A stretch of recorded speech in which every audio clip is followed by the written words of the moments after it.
The call came late, the decision was last minute, and now the entire golf world is asking the same question. Why? Rory McIlroy, the back-to-back Masters champion, the six-time major winner, the man who just conquered Augusta National for the second straight year, he was supposed to be in Miami next week, the Cadillac Championship, Trump National Doral, a $20 million purse, a signature event returning after a decade. The President of the United States personally invited him, said he couldn't wait to watch him compete, and then, without warning, Rory pulled out. No explanation, no press conference, just silence. What happened? Is it his back? Is it the schedule? Is it something else entirely? The fans are furious, the tour is scrambling, and Donald Trump has been left hanging.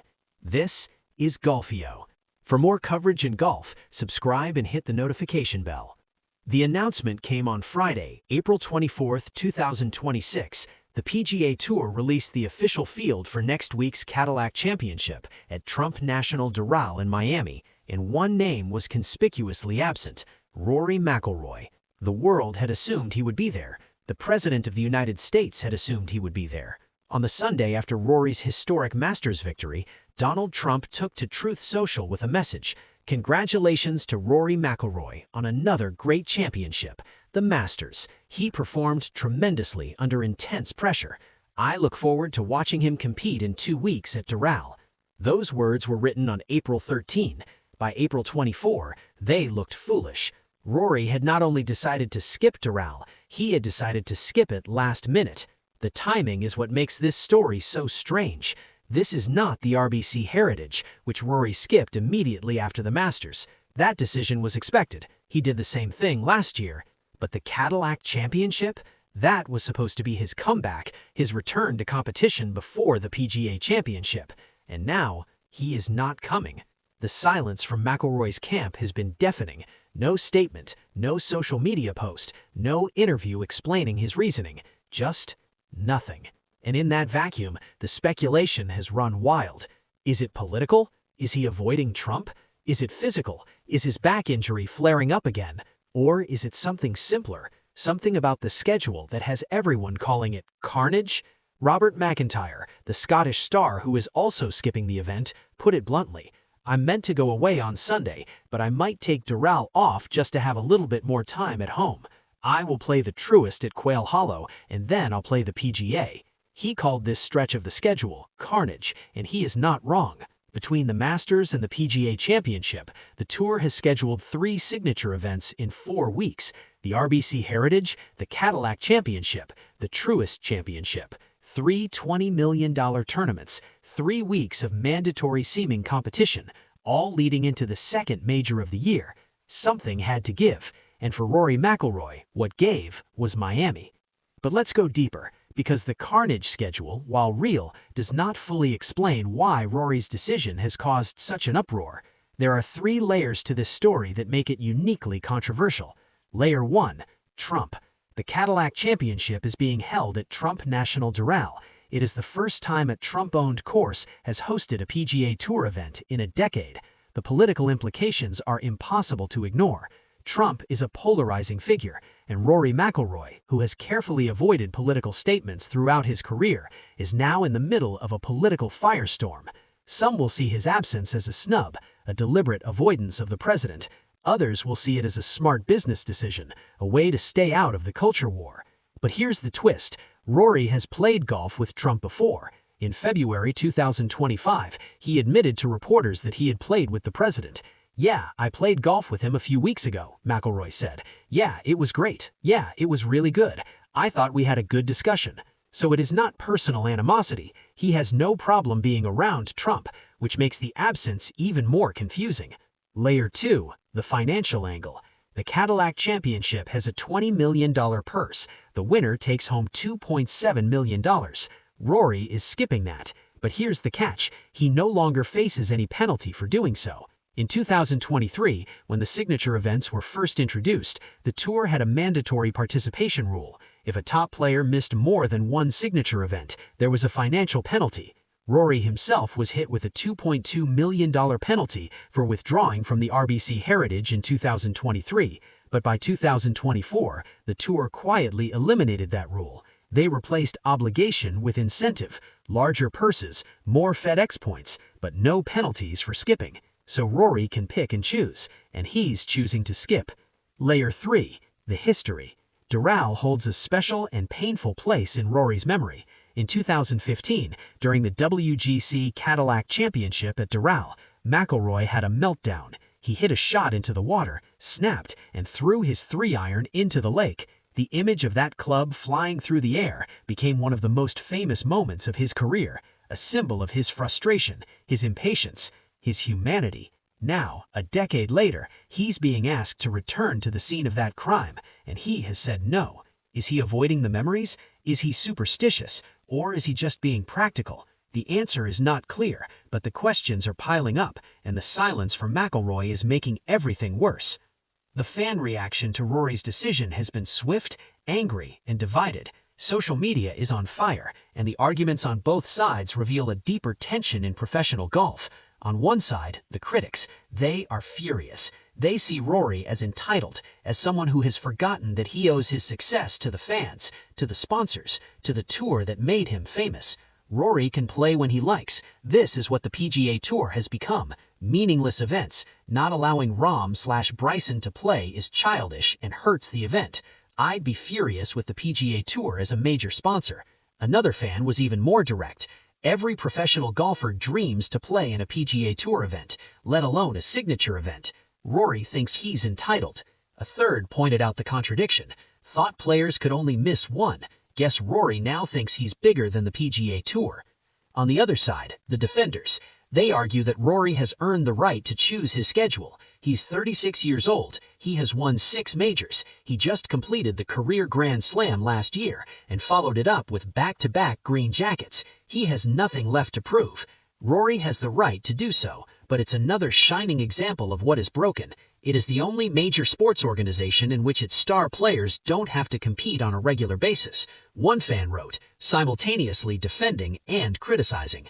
Others point the finger at the tour itself. The PGA Tour needs to sort out its schedule. Having 2 signature events in 2 consecutive weeks before a major means top players would be playing 3 weeks in a row, and Rory rightly doesn't want to do that. I'll bet Scotty doesn't play the truest, and no one will have any issue with it. And then there's the comparison to other stars. Xander Schauffele is skipping. Matt Fitzpatrick is skipping. Ludwig Oberg is skipping. Robert McIntyre is skipping. Why is Rory the only one getting criticized? Because Rory is the biggest name. Because Rory was the face of the tour's fight against LIV.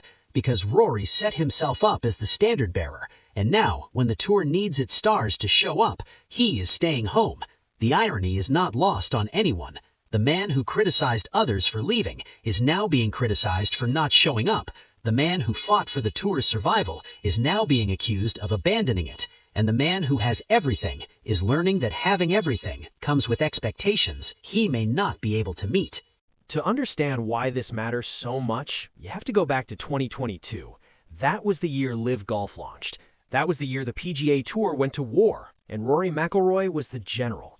He stood at every podium, gave every interview, defended the tour in every possible form. He called out the players who left. He called them duplicitous. He said they were taking the easy way out. He positioned himself as the loyalist, the defender of tradition, the man who would never abandon the tour that made him. That Rory McIlroy was a hero to many fans. He was the face of the resistance, the symbol of everything the PGA Tour stood for. But that was 3 years ago. Now, the war's over. LIV is limping toward an uncertain future. The tour has signed a peace deal, and Rory McIlroy is no longer fighting. He is resting. He is choosing his spots. He is skipping events that he once would have considered mandatory. And the fans who cheered him in 2022 are now booing him in 2026. The shift is stark.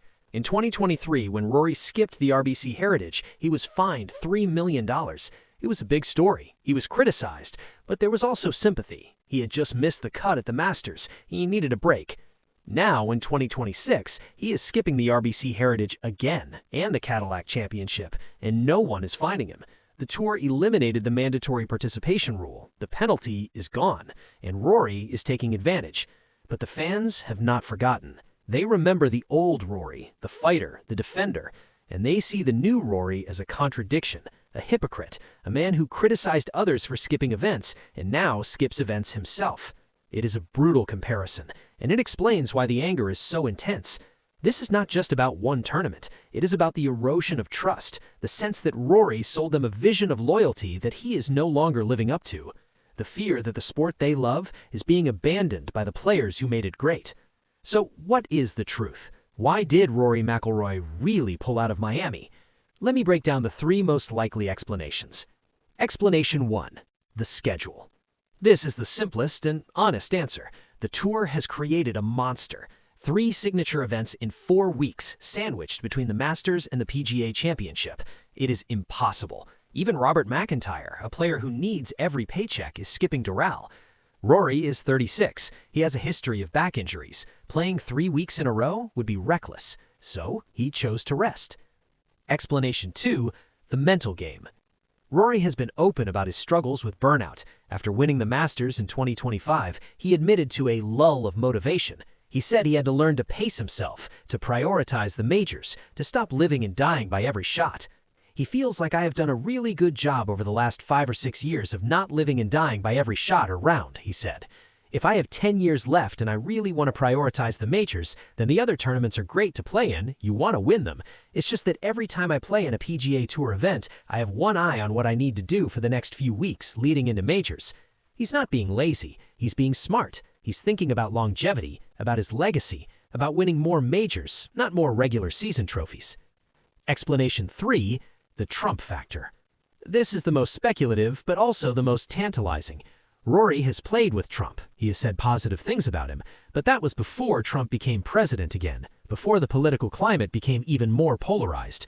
Skipping Doral allows Rory to avoid the circus, to stay out of the headlines, to focus on golf, not politics. It's a smart move, a calculated move, and it's probably the real reason the decision was made last minute. He waited to see if the heat would die down. It did not. So he pulled out. My final take is this. Rory McIlroy did not do anything wrong. He has earned the right to choose his schedule. He's protecting his body and his mind, and he's prioritizing the majors, which is exactly what fans should want him to do. But he made a mistake. He forgot that he is not just any player. He is the face of the PGA Tour, the man who stood on the barricades and fought for the tour's survival. And that role comes with obligations that he is now ignoring. The fans who cheered him in 2022 feel betrayed, not because he skipped one tournament, but because he has become the very thing he once criticized, a player who picks and chooses, a player who puts himself first, a player who in the eyes of many has forgotten where he came from. That's the real story of Miami, not the schedule, not the politics, the erosion of trust, and that is something that no amount of rest can fix. This is Golfio. If you made it to the end of this video, you care about the real stories behind the game. Subscribe to this channel for more deep dives into the moments that matter, and leave a comment below. Was Rory right to skip Miami, or is he letting the fans down? I'll see you in the next video. For more coverage in golf, subscribe and hit the notification bell.